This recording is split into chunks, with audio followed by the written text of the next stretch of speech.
Hello everybody.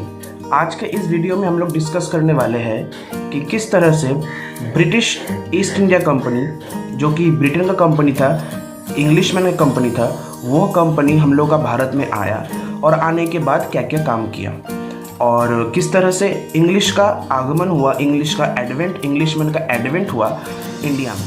Year 1580 का बात है। There was a person names Francis Drake ने पूरा अर्थ का वॉयज कर लिया था, पूरा अर्थ को घूम लिया था और इसे देख करके जो इंग्लिशमैन था, जो ब्रिटिशर्स था, उनके अंदर में एक इंस्पिरेशन जाग गया कि वो भी अभी अर्थ के दूसरे हिस्से में जाए और उसको एक्सपीरियंस करें। और इंग्लिशमैन आने के पहले भारत में ऑलरेडी पोर्टुगीज और डच का एडवेंट हो चुका था और पोर्टुगीज और डच ये दोनों कंट्री यूरोपियन कंट्री से बिलोंग करता है।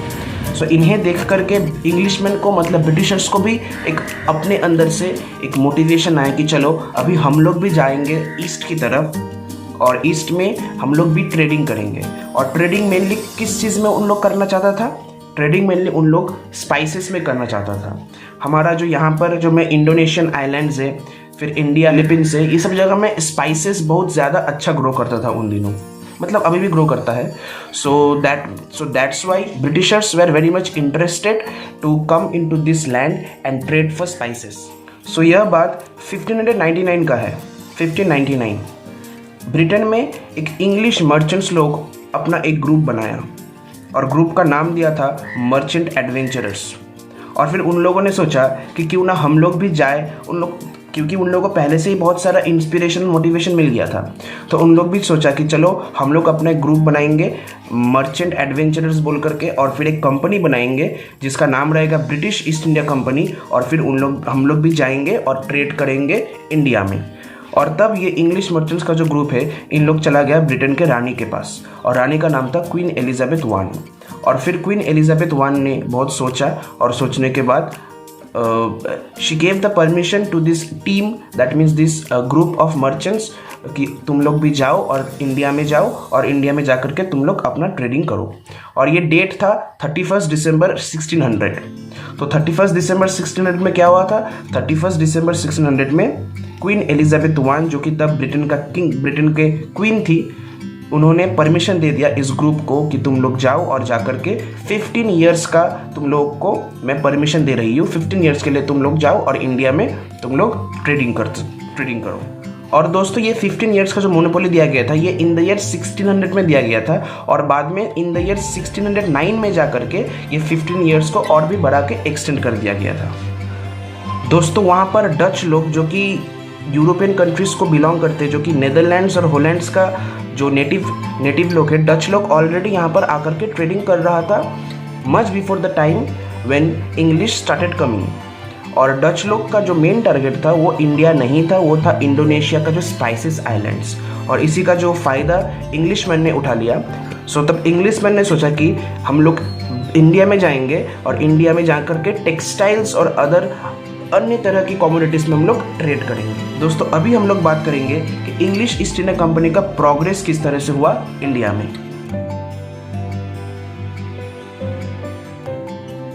और इसके अंदर में हम लोग 2 सब टॉपिक के बारे में बात करेंगे, जिसमें फर्स्ट में रहेगा foothold of English in western and southern India and the second one will be foothold of English in Bengal.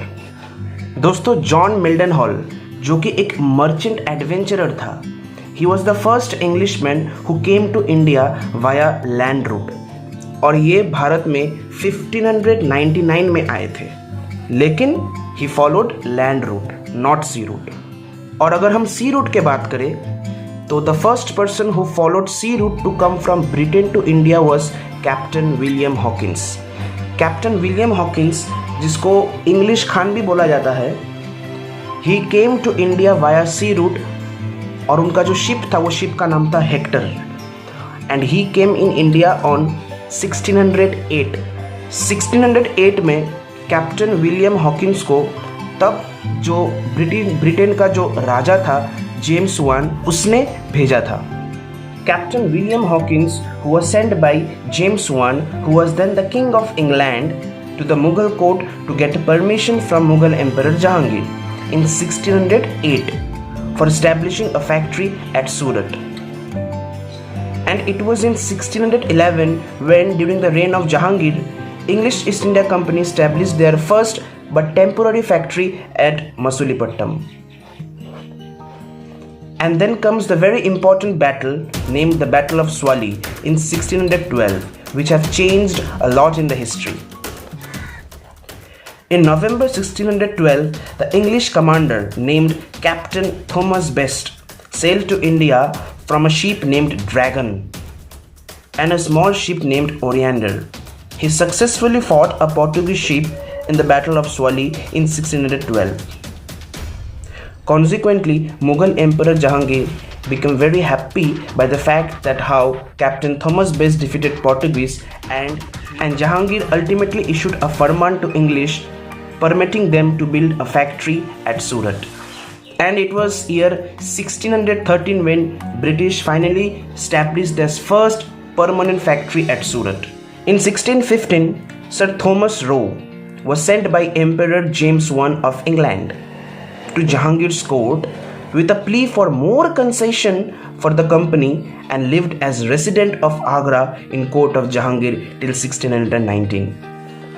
And as far as Eastern India is concerned, in 1613 the company established a factory at Hariharpur, which is in Balasore, Orissa, to be the first in Eastern India. The factory at Madras came to be known as Fort St. George, which was the first fort in India, which replaced Masulipatam as the English headquarters in South India. In this way, the English were the real founder of European Empire in India.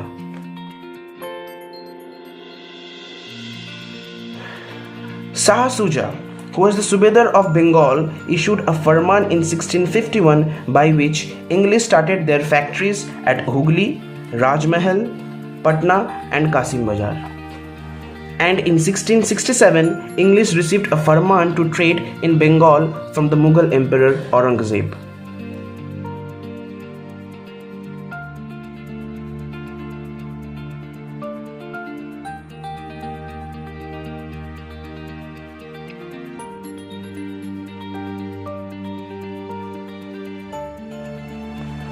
On 24th August 1690, Job Charnock is believed to be the founder of Calcutta, first came to the village of Sutanuti as a representative of the British East India Company to establish a factory. In 1698, the English succeeded in getting the zamindari of 3 villages in Bengal. Those were Sutanuti, Govindpur and Calicut for an annual payment of Rs 1200. The fortified settlement in Bengal came to be known as the Fort William, which was established in 1700, and Charles Eyre was appointed as its first president. The Fort William, which is in Calcutta, served as the capital of the English power in India from 1772 to 1911. And we know that after 1911, this capital was shifted from Calcutta to Delhi. In 1717, ambassador named Sir John Sherman secured royal farman, which was regarded as the Magna Carta of the company, from the Mughal Emperor Farrukhsiyar, giving the company some trading rights in Bengal, Gujarat, Hyderabad and Bombay.